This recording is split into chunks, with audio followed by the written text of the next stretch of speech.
So, hello again guys. Today, I'll be showing to you how I did my bamboo craft. So, dili jud siya sayo no kay first and foremost, gagabasta gamit ang of course, ang gabas para sa kahoy. Then gagamit po kong sundang to at least mawala tong sharpie and pointy things sa bamboo. Next is of course gitunga-tunga na siya nako, wala na ako siya napakita kay nakalito ko po talang video. But after that, so gamitan ako glue gun para ma-paste ang pieces of katong mga bamboo sticks together.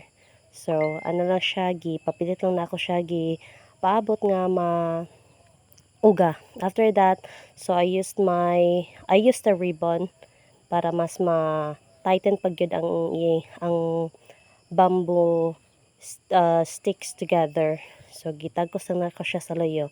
So after putting them together, so muna siyang katong isa pa ka bamboo nga akong gigama.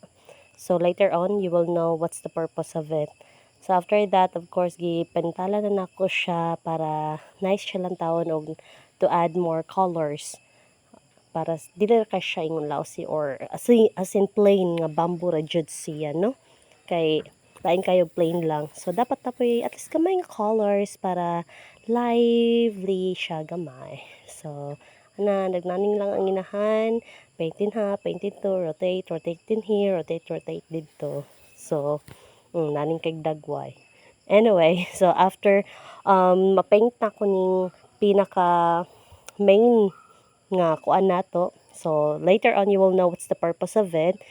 So gipaintan po nako ang ilalom ana. So after that, kato na pong pieces of sticks nga gitagkos nako kaganiyang ako na pong gipintalan.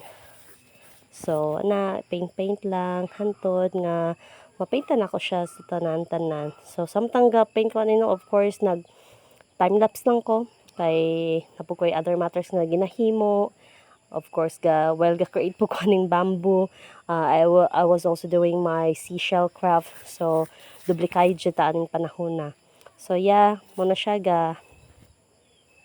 pinta lang ko na all around every corner para nice siya lang tawon. And ang sa paint na akong gigamit din mura siya lang tawon og varnish, but actually guys, dili na siya varnish, but it's just really a type of paint nga naapod siya gamay glitters gamay, so nice jud kayo siya lang taon. So mo complement jud kayo siya sa bamboo itself, so more jud siya varnish lang taon and shiny pud siya gamay.